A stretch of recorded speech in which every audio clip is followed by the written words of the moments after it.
Ya, karena sistemnya sedang dibuat dan dimatangkan. Karena banyak yang iseng ya. Ya, bahkan dari teman-teman itu banyak yang iseng hanya sekedar untuk mengucapkan menyampaikan laporan-laporan main-main. Ada juga yang iseng dan ada 3 deputi, ada 6 tenaga ahli utama yang ditugaskan menjadi juru bicara kantor komunikasi kepresidenan, 12 tenaga ahli utama dan sisanya tenaga ahli media, tenaga ahli muda dan tenaga terampil. Nanti siang kita juga akan melantik kepala sekretariat dan kepala bagian yang akan bekerja sebagai ASN di kantor komunikasi kepresidenan. Jadi alhamdulillah setelah beberapa lama akhirnya kita berhasil merampungkan susunan organisasi, kemudian merekrut orang-orang yang akan menjadi tenaga profesional dan menjadi ASN yang akan menjadi kepala sekretariat di lingkungan kantor.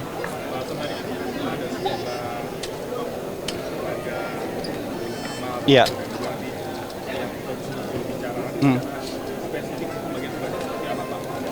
Mungkin bukan pembagian tugas, tapi ada yang punya spesialisasi.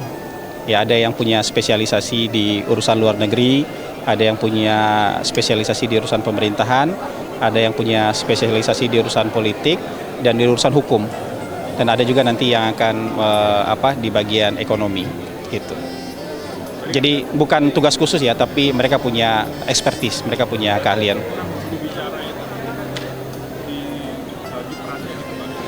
Ya, selama ini kan banyak sekali undangan, permintaan wawancara dari teman-teman media. Kalau selama ini kan yang menjadi juru bicara kan baru saya sendiri.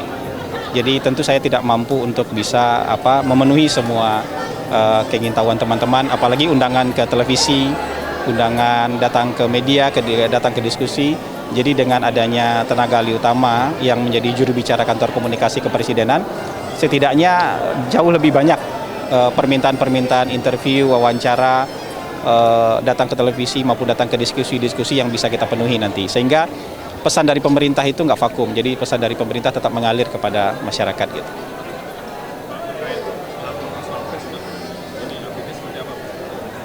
Lapor Mas Wapres terus dijalankan dan terus diperbaiki. Dan menurut saya ini kan laporan terintegrasi dengan sistem lapor yang ada sebelumnya. Jadi ini lebih menguatkan sekarang sistem lapor yang sebelumnya ada di bawah radar, nggak banyak orang mengetahui. Dengan adanya lapor yang dibuka oleh Mas Wapres, sekarang orang tahu bahwa sebenarnya pemerintah selama ini sudah membuka lapor.go.id kan. Dan banyak laporan sekali yang masuk selama ini ke sana, dan lebih dari 90% laporan yang valid itu sudah diselesaikan oleh pemerintah gitu.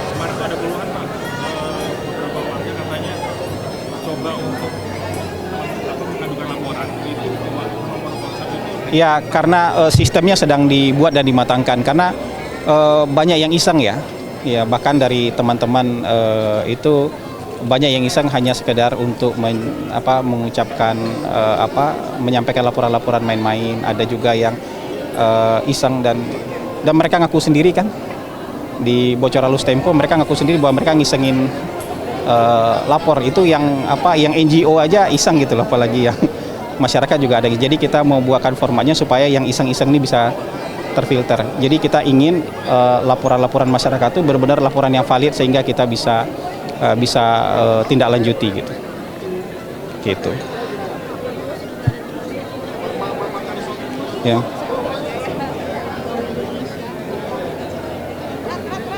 Kalau Indonesia kan pasti fokus sama kepentingan nasional Indonesia ya, bahwa kita ingin kemakmuran buat kita dan kita ingin kerjasama dengan sebanyak mungkin negara. Kita ingin mengembangkan banyak hal. Nanti kan ada program makan bergizi gratis yang selama ini kan dapat dukungan juga kan dari lawatan presiden dari Cina, dari Amerika, dari APEC, itu kan banyak yang dapat dukungan. Agar juga nanti pertukaran teknologi, kerjasama perdagangan, dan tentu juga pesan-pesan perdamaian kan. Pesan-pesan perdamaian itu juga penting karena kita nggak bisa bicara. Mereka juga ingat mereka punya keluarga, saya yakin itu hanya oknum aja kemarin yang kami berharap juga tidak akan terulang kembali. Oke, thank you ya.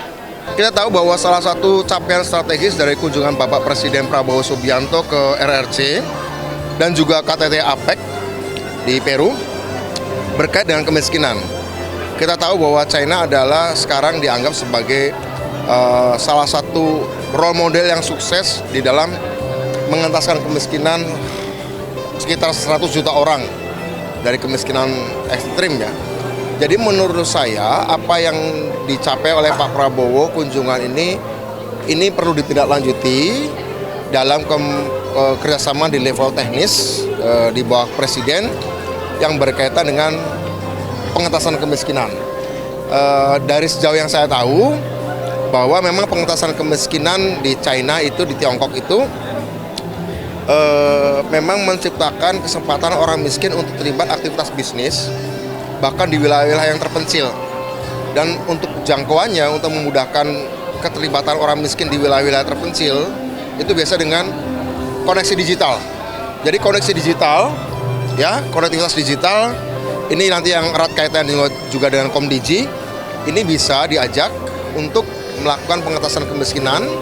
Dan BP Taskin, badan yang kami pimpin, memang diminta untuk mengkoordinasikan pengentasan kemiskinan. Nanti saya akan berbicara, akan bertemu dengan Menteri Komdigi, bagaimana memanfaatkan koneksi digital ke wilayah-wilayah terpencil untuk melibatkan orang-orang miskin di wilayah terpencil terlibat di dalam proses pemberdayaan ekonomi dan ekosistem bisnis. Begitu. Saya kira di KTT di APEC juga Pak Prabowo dalam pidato beliau di Peru juga menyebut kemiskinan, ya. Itu juga satu yang sangat jelas dalam pidato beliau, dan salah satu tema yang dibicarakan juga adalah pengentasan kemiskinan. Dan terakhir, beliau kan mengunjungi Brazil. Kebetulan Presiden Brazil Ignacio Lula da Silva ini pada periode sebelumnya juga berhasil mengentaskan kemiskinan di masyarakat Brazil yang cukup sukses, dan beliau kan terpilih kembali. Jadi menurut saya kunjungan kenegaraan beliau yang pertama setelah jadi presiden adalah ke dua negara yang sukses melakukan pengentasan kemiskinan, yaitu China dan Brazil. Kemudian KTT APEC juga mengangkat isu kemiskinan. Jadi akan ada banyak oleh-oleh yang dibawa oleh Pak Presiden untuk berbagi pengalaman pengentasan kemiskinan di dua negara yang cukup sukses, dan pertemuan multilateral APEC yang juga membahas kemiskinan. Jadi kita tinggal menunggu kepulangan beliau kembali ke tanah air, dan BP Taskin yang sekarang sedang merumuskan rencana induk bagi pengentasan kemiskinan se-Indonesia.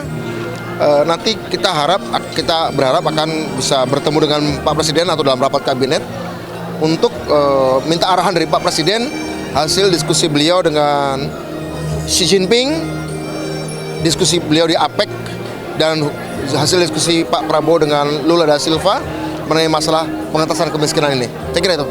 Ya, oke. Ya. Ini Mas, dengan penanganan pengungsi di Gunung Lewotobi laki-laki ini gimana Mas? Apakah BP Taskin ikut terlibat Mas? Ini ditangani kalau kayak gini, kalau di penanganan itu untuk tanggap itu Kemensos dulu. Kemensos dulu yang memberikan kedatangan sana, dan Menteri Sosial sudah ke sana. Nanti kemudian ada Badan Penanggulangan Bencana juga ada di sana. BP Taskin ini memang sekarang ini baru tahap, baru mengkoordinasikan dan mengkompilasi beberapa program perencanaan kemiskinan yang sifatnya agak menengah dan jangka panjang dulu, karena ada lembaga baru. Kebetulan kantor baru saja kita sedang konsolidasikan, SOTK-nya juga belum sepenuhnya terbentuk, sedang proses pembentukan SOTK, struktur organisasi dan tata kelola pengorganisasian. Nah, sekarang ini Kemensos yang sudah ke sana. Begitu. Ya. Ya. Oke, masih